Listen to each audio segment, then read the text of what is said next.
নমস্কার বন্ধুরা, আপনারা দেখছেন ভারত রেশন। আপনাদের সঙ্গে রয়েছি আমি অমিত। বন্ধুরা, বাংলাদেশের ছাত্র আন্দোলনের অন্যতম মুখ ওসমান হাদি এবং ইনকিলাব মঞ্চের মুখপাত্র, তার মৃত্যুর পর থেকে বাংলাদেশ কিন্তু সম্পূর্ণভাবে উত্তাল হয়ে গিয়েছে। তারা একটা সুযোগ পেয়েছে হিন্দুদের উপর অত্যাচার করার, ভারতের বিপক্ষে কথা বলার এবং ভারতের যে দূতাবাস রয়েছে, ভারতের ভিসা কেন্দ্র রয়েছে, সেগুলোর উপর হামলা করার একটা সুযোগ পেয়ে গিয়েছে। যে কারণে ভারত সরকার একটা নতুন ডিসিশন নিয়েছে। বাংলাদেশে বর্তমানে চট্টগ্রামে যে দূতাবাস রয়েছে, ভিসা কেন্দ্র রয়েছে, সেটা সম্পূর্ণভাবে বন্ধ করে দিল ভারত সরকার। আর এই অবস্থার পরেই বাংলাদেশের ডক্টর মোহাম্মদ ইউনূসের ঘুম হয়তো ভেঙেছে। তিনি কি করলেন? সিলেটে ভারতের যে উপ দূতাবাস ছিল, সেই উপদূতাবাস এবং ভিসা কেন্দ্রের উপর সিকিউরিটি বেশি করে দেওয়া হলো। মানে ব্যাপারটা বুঝুন, এক তো ভারতের যে সমস্ত দূতাবাস রয়েছে সেগুলোর উপর হামলার নির্দেশটাও কিন্তু ওই ডক্টর মোহাম্মদ ইউনূসের হাত ধরেই আসছে। তার সাহস না থাকলে, তার সাহস পিছনে যদি তিনি সাহস না দিতেন, তাহলে এত বড় বড় কাজ এই জামাত বাহিনী, এই ইসলামপন্থীরা কোনোদিনই করতে পারত না। ঢাকা ময়মনসিংহের রাস্তার ওপর একজনকে পিটিয়ে মেরে তাকে আগুন দিয়ে পুড়িয়ে দেওয়া, আর আমাদের ভারতের দূতাবাসের ওপর হামলা করা, এগুলো কিন্তু খুব সহজ বা ছোট কাজ নয়। এগুলো অনেক বড় সাপোর্ট দরকার আছে পিছন থেকে।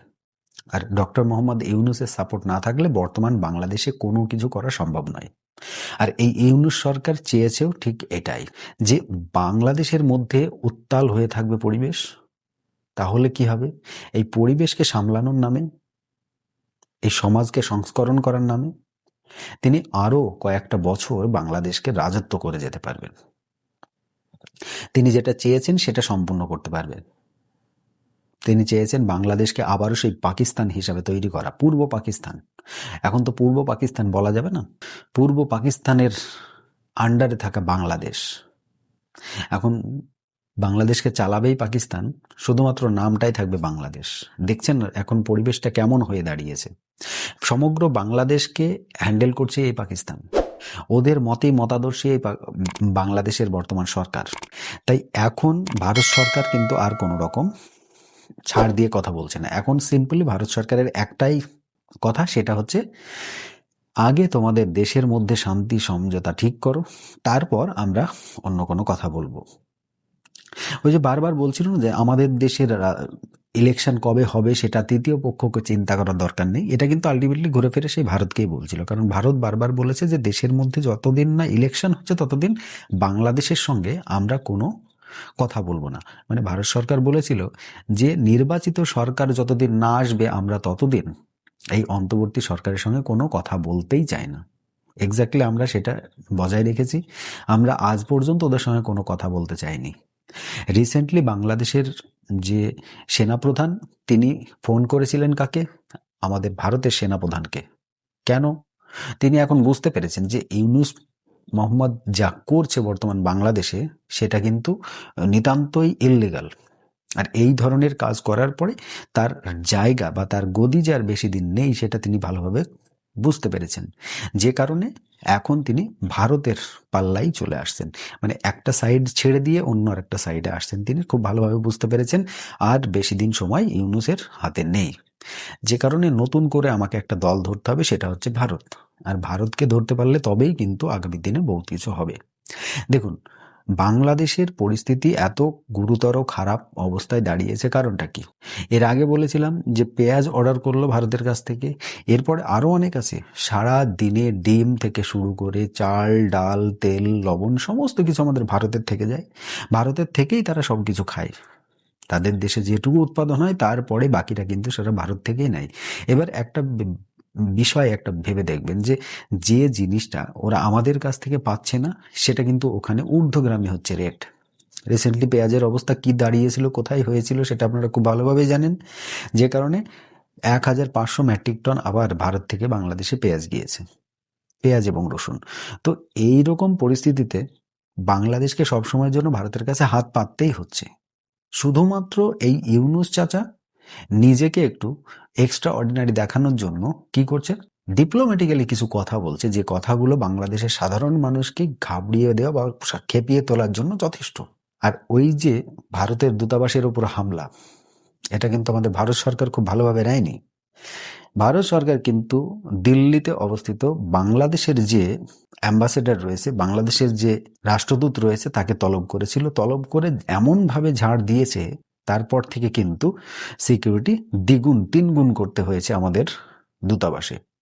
আর এই যদি বাংলাদেশের দূতাবাস, আমাদের ভারতের দূতাবাস বাংলাদেশে যদি বন্ধ করে দেওয়া হয়, তাহলে বাংলাদেশের 70% মানুষ এখনো যারা ভিসার জন্য অ্যাপ্লাই করে রেখেছে, তারা কিন্তু মাথা ঘুরবে। আপনারা সকলেই জানেন বাংলাদেশের একটা বড় সংখ্যক মানুষ যারা মেডিকেল ভিসার মাধ্যমে আমাদের ভারতে চিকিৎসা করাতে আসে, তাদের কাছে এত অকাত নেই যে তারা দূর দূরান্ত অন্য কোনো দেশে যাবে। চীন, জাপান, ভিয়েতনাম, লাওস, কম্বোডিয়া বা আমেরিকা, ইংল্যান্ড, এসব জায়গায় তারা যেতে পারবে না, তাদের ক্ষমতা নেই। কারণ খুব চিপ খরচে আমাদের ভারতের মধ্যে যথেষ্ট ভালো পরিষেবা পায় তারা। এমনকি তাদের কাছ থেকে আমরা পার্সোনালি নিজেরা কথা বলেছি, তারা অনেকে এই আলোচনাটাই করেছে যে আমরা যে টাকাটা বাংলাদেশে খরচ করে এই চিকিৎসাটা আমরা তা অর্ধেকটাও করাতে পারবো না, সেই টাকাটা আমরা ভারতে খরচ করলে আমরা চিকিৎসাটা সম্পূর্ণ পেয়ে যাব। ইভেন বাংলাদেশের যে সমস্ত রয়েছে, রোগী রয়েছে, তাদের উপর আবার এক্সট্রা ছাড় দেওয়া হয় আমাদের ভারতে। এই জন্য তারা আমাদের ভারতটাকে বেশি প্রেফার করে। এখন সেই মেডিকেল ভিসায় যারা আবেদন করে রেখেছে বা একটা সময় যারা ভারতে দেখিয়ে গিয়েছে, তাদের আবার নতুন করে রিশিডিউলে ডেট পড়েছে, তাদের জন্য যথেষ্ট প্রবলেম হয়ে দাঁড়িয়েছে। দ্বিতীয়ত, যে সমস্ত স্টুডেন্ট যারা অন্য দেশে পড়তে যাবে, যে রাষ্ট্র যেতে গেলে সেই রাষ্ট্রের ভিসা বাংলাদেশ থেকে পাওয়া যায় না, সেই সব রাষ্ট্রে তারা যখন পড়তে যাবে, পড়াশোনা করতে যাবে, সেই জায়গায় ভারতকে দরকার তাদের। তো এই জন্য এখন এই ভিসা সেন্টার বন্ধ হওয়ার পর থেকে বাংলাদেশের মধ্যে কিন্তু তোলপাড় শুরু হয়ে গিয়েছে। দেখুন, যারা এই ইসলামপন্থী, যারা চরমপন্থী, যারা সন্ত্রাসী, তাদের তো পড়াশোনার দরকার নেই, তাদের এসব দরকার নেই। তারা কি, তারা সবসময় মারবো কাটবো এটা করেই ক্লিয়ার করে দেয়। কিন্তু বাকি মানুষগুলো পরেশান হচ্ছে, বাকি মানুষগুলো কিন্তু প্রবলেম ফেস করছে। আর এটা আমরা বিভিন্ন চ্যানেলে দেখেছি। বাংলাদেশে যে সমস্ত ফেসবুক চ্যানেলগুলো রয়েছে, আমরা সেখানে গিয়ে দেখছি যে বিভিন্ন ভিডিও আপলোড করছে। ওখানে অনেকে বলছে যে এটাই কি প্রতিবেশীর রূপ, আসল রূপ? দেখুন, প্রতিবেশীর আসল রূপ আপনারা দেখাচ্ছেন। আমাদের ভারত এতদিনও আপনাদেরকে সহ্য করে এসেছে, তাই আপনারা প্লিজ প্রতিবেশী কেমন হয় সেটা আমাদের শেখাতে আসবেন না। আমরা খুব ভালোভাবে জানি যে একটা প্রতিবেশীর কর্তব্য কি। 1971 সাল থেকে 2025 পর্যন্ত আমরা আপনাদেরকে যথেষ্ট দিয়েছি, যেটার বিন্দু মাত্র মর্যাদা আপনারা আমাদেরকে দেননি। তাই এইবার প্লিজ ক্ষমা করবেন, আপনাদের জন্য আর আমরা স্যাক্রিফাই করতে পারছি না। এরপর থেকে হয়তো আমাদের ভারতীয়দের মনের মধ্যে যেটুকু ভালোবাসা বাংলাদেশিদের মধ্যে রয়েছে, সেটুকুও নিশ্চিহ্ন হয়ে যাবে। রিসেন্টলি এই যে দীপুচন্দ্র দাসের যে ঘটনা, সেটা কিন্তু সমগ্র ভারতবাসীর মনে একটা মোচড় দিয়েছে। তাই খুব সাবধান। যদি ভারতে ভিসা অ্যাপ্লাই করে থাকেন, খুব কম পরিমাণে পাবেন যদিও, তবুও যারা আসবেন তারা কিন্তু খুব সাবধানে থাকবেন। এখন শুধু ভিসা অ্যাপ্লাই করলে, আমাদের ভারতেই যে ভিসা অ্যাপ্লাই করলে দিয়ে দেবে তা নয়। ভিসা অ্যাপ্লাই করতে গেলে যে সমস্ত ডকুমেন্ট লাগে সেগুলো তো দিতেই হচ্ছে। প্লাস গালফ কান্ট্রি যেতে গেলে বা আমেরিকায় যেতে গেলে যে ধরনের নিয়ম ফলো করতে হয়, এক্স্যাক্টলি আমাদের ভারতেও সেই নিয়মটাই ফলো করতে হচ্ছে। কেমন? আপনার সোশ্যাল মিডিয়ার প্রত্যেকটা অ্যাকাউন্ট নখদর্পণে রাখবে আমাদের ভারতের ইন্টেলিজেন্স। আপনি কি করছেন? আপনি ভারত বিরোধী মেন্টালিটির মানুষ কি না? আপনি এতদিন ভারত বিরোধী করে এসেছেন নাকি? আপনার সোশ্যাল মিডিয়াতে কি কি পোস্ট করেছেন? আপনি কোন ভারত বিরোধী পোস্টের ওপর কমেন্ট করেছেন, লাইক করেছেন, শেয়ার করেছেন, সেগুলোর ওপর বিশেষভাবে নজর রাখা হবে। তো অবশ্যই সাবধানে থাকবেন। ভারতের সঙ্গে যদি কোনো কিছু নিতে হয়, অবশ্যই ভারতকে ভালোবাসতে হবে। তাই আজকের ডেটে ভারত যেটা করছে, বর্তমানে বাংলাদেশে ভিসা সেন্টার বন্ধ করে দিচ্ছে, আমাদের একান্তই ইচ্ছা বাংলাদেশের সঙ্গে সমস্ত সম্পর্ক ত্যাগ করে দেওয়া উচিত। তারপর বাংলাদেশ যেটা চাইছে যুদ্ধ, সেই যুদ্ধটাই করা উচিত। ওদের কত বড় অকাদ হয়েছে সেটাও আমরা একটু দেখতে চাই। যাই হোক বন্ধুরা, আপনাদের কাছে একটা ছোট্ট কোশ্চেন করে যাব, যে বাংলাদেশে যে সমস্ত দূতাবাস ভারতের রয়েছে, সেই দূতাবাসগুলো যদি বন্ধ হয়ে যায়, তাহলে সবচাইতে প্রবলেমে কারা পড়বে? ভারতীয়রা নাকি বাংলাদেশিরা? অবশ্যই সেটা কমেন্ট বক্সে লিখতে কিন্তু ভুলবেন না।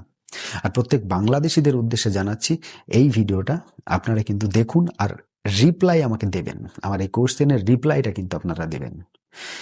আজকের মতো এই ছোট্ট প্রতিবেদন আমি এখানে সমাপ্ত করব। যদি আমার প্রতিবেদন আপনাদের ভালো লেগে থাকে আমার চ্যানেলটিকে সাবস্ক্রাইব করবেন, পাশে থাকা ওই বেল আইকনটি কিন্তু দাবাতে ভুলবেন না। সকলে ভালো থাকবেন, সুস্থ থাকবেন। ধন্যবাদ।